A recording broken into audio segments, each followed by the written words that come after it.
All right, so get this. We're going deep today. Deep. Deep into ancient Kitara. Ooh, I like it. Yeah, it's going to be good. Okay. We are going to be taking all of our information today from Kitara, A Glimpse into Ancient East Africa, a book by Melody Hope. That's right. And this book looks at pre-Christian East Africa, which the author calls a false utopia. Yeah. We're talking East Africa, a time when cattle were more valuable than gold. And Right. oral traditions were the lifeblood of history. Absolutely. So get ready for power struggles. Yes. A rigid caste system, a blood pact gone wrong, Oh. and a twist Okay. that'll rewrite everything you thought you knew. You know, it's fascinating to consider that our primary sources for this journey are the very words of people who lived centuries ago. Imagine like those whispers around a flickering fire, the elders sharing these tales of ancestors and kings. Yeah. It's amazing that they echo through time in the oral traditions that we're going to try to unpack today. It's really incredible how these stories have survived for so long. Yeah. And it really sets the stage for a world vastly different from our own. Oh, yeah. We're talking about a land where a king, the Mukama, ruled over this vast and powerful kingdom called Kitara. Right. And the value of human life. Yeah. Well, let's just say it was viewed through a different lens back then. Totally different priorities and beliefs than we have now, right? Definitely. But shaped by a whole different set of circumstances. Exactly. But before we dive into like all those complexities, Okay. I think we need to introduce the heart of Kitara. It's cattle. Yes, the cattle.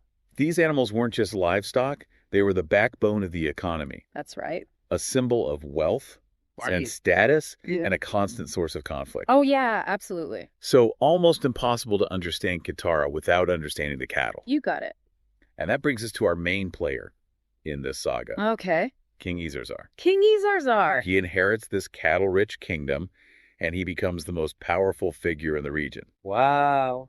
But power, as we know, can be a fickle friend, It can. especially when it falls into the hands of the young and inexperienced. Especially the young and inexperienced. And Isaza was known to be more interested in hunting than ruling. Really? Yeah. Yeah, he really shook things up In what way? by banishing the traditional elders. No way. Yeah, and he surrounded himself with, like, his buddies. Really making enemies from day one? Yeah, he even went head-to-head with his own aunt, Kogere, Kogere. who was this really powerful spiritual leader. Powerful aunt. Yeah, and she was the leader of this group called the Chwezi cult. Interesting. So right at the start of his reign, he's already kind of clashing with the old ways. Exactly. He's a rebellious young king, eager to assert his authority. It makes you wonder what his advisors were thinking, right? I know, right? And then lurking in the shadows is his aunt Kogere, Okay. a powerful figure who leads this mysterious Chwezi cult. The Chwezi, Their influence just permeates Kitara's story. they're everywhere. What can you tell us about this cult and the role they played? Well, the Chwezi, they were deeply intertwined with like every aspect of life in Kitara. They were practitioners of divination. They believed they held the secrets of the future. And they were also very strong proponents of a rigid caste system that placed pastoralists, the cattle herders at the very top, Right. and the cultivators, those who worked the land at the bottom. So this caste system, it's based on these perceived physical differences and enforced by the Chwezi's rituals. Yes. It created a society that was just riddled with inequality. Oh, absolutely. The pastoralists, they were seen as like taller, more attractive, divinely chosen to rule. It's almost like a self-fulfilling prophecy. It is. Their belief in their inherent superiority really fueled their dominance over everyone else. It wasn't just like some, abstract idea. Right. Had to have like real world consequences. Oh, yeah, big time. Imagine living in a society where, like, your birth, not your actions, determined your entire life. Whoa, that's heavy. Like your land ownership, your access to resources, even your legal rights. That's like your whole destiny decided before you even do anything. Yeah, it's crazy. And that's the kind of power that the Chwezi wielded. So they had a lot of influence then. Oh, yeah, they were a major force. So we've got this headstrong young king. Okay. We've got this powerful cult with their own agenda. Right.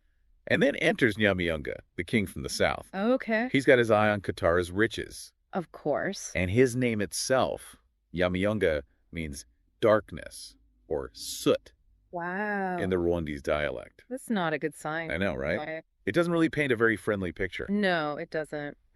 Right, like, seriously. So where was his kingdom? Most likely what we now know is Rwanda. Rwanda. Okay. And he had his eyes on Kitara's riches and power. Of course, who wouldn't? So instead of just brute force Nyamyunga, he decides to go for a more cunning approach. Okay. He challenges Isaza to a riddle contest, a battle of wits for the kingdom. A riddle contest for an entire kingdom. Yeah, it's pretty high stakes. That's a different understanding of warfare. It is. Isaza, though, he had Kogare and her cult of diviners on his side. Right. They managed to secure his victory. Like a detective unraveling a mystery. But Nyamyunga wasn't going to give up that easily. Of course not. He proposes a mukago, Oh. a blood pact, Hmm. to try and forge an alliance with Isaza. No way. He was driven by revenge and came up with this cunning plan Lay it on me. to manipulate Isaza using a mukago, but disguised as this gesture of brotherly bonding. Oh, sneaky. Right? I see where this is going. Yeah. So Nyamyunga thought this was his chance to finally,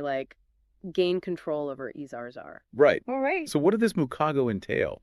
Well, the mukago, it was more than just a simple premise. Okay. It was a sacred and binding agreement. It involved a ritualistic exchange of blood, symbolizing this bond of brotherhood and shared destiny. Wow. And to break a mukago meant inviting the wrath of the ancestors. So nobody would want to do that. Not lightly. So I can understand why Kogare was all for it. Oh, yeah. Always eager to expand her influence, right? Exactly. But Isaza, Yeah. he sensed a trap, That's smart. and he decided to play his own hand. Okay. He instructed his loyal gate man, Bukuku, The cuckoo. to take his place in the blood pact. Wow. So that's a pretty big insult to Nyamyunga. A blatant disregard for that social hierarchy that Right. Ichuwezi held so dear. I can't imagine Nyamyunga being very happy about that. No, I don't think so either. I think he's probably furious. Furious and ready for revenge. And what would a king in Nyamyunga's position do to avenge such an insult? Well, I guess we're going to have to wait and find out. Exactly.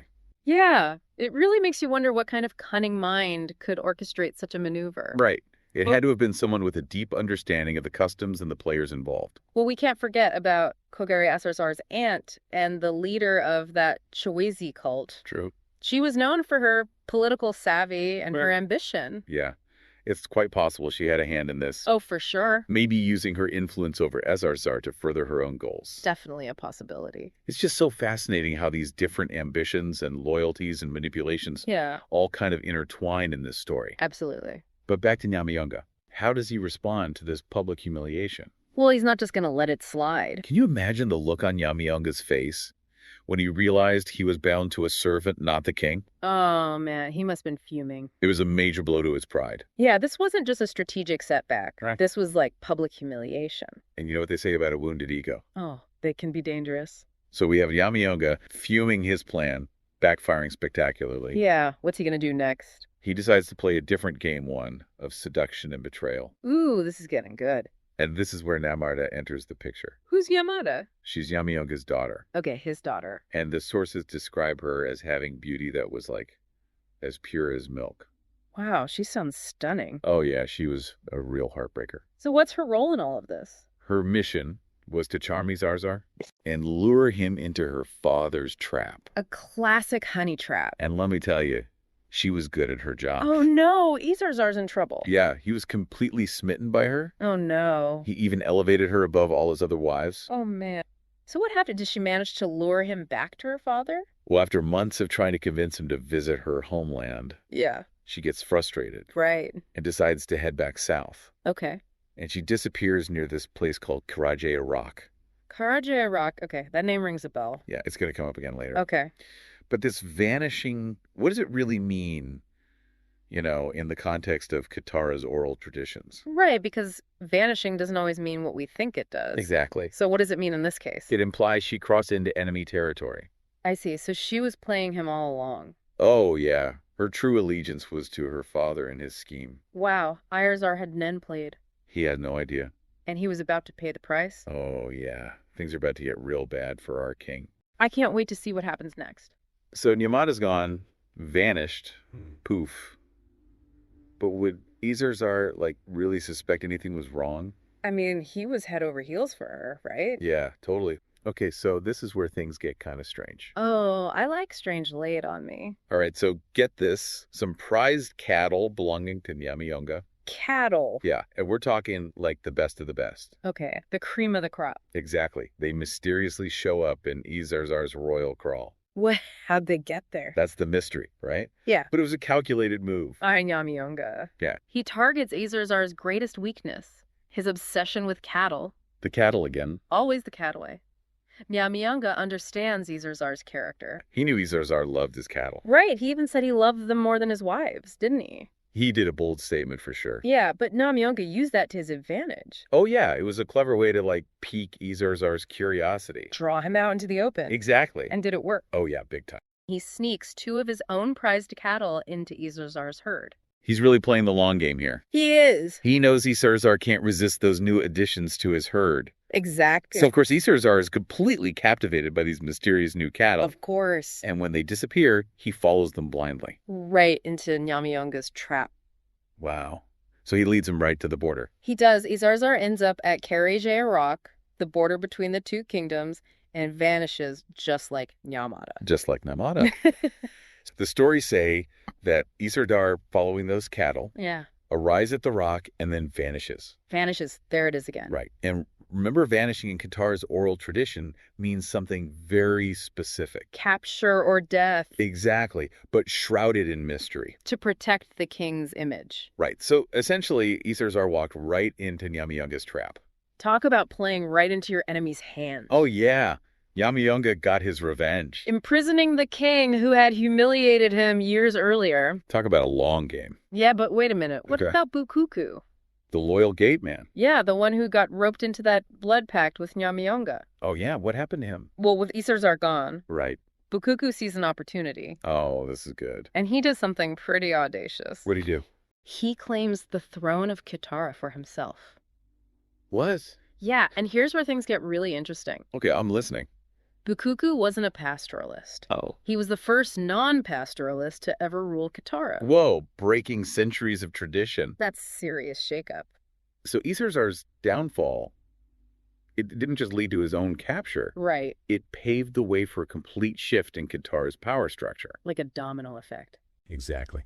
So if you're interested in learning more about this fascinating period of history, I highly recommend checking out Kitara, A Glimpse into Ancient East Africa by Melody Hope. It's a real page-turner.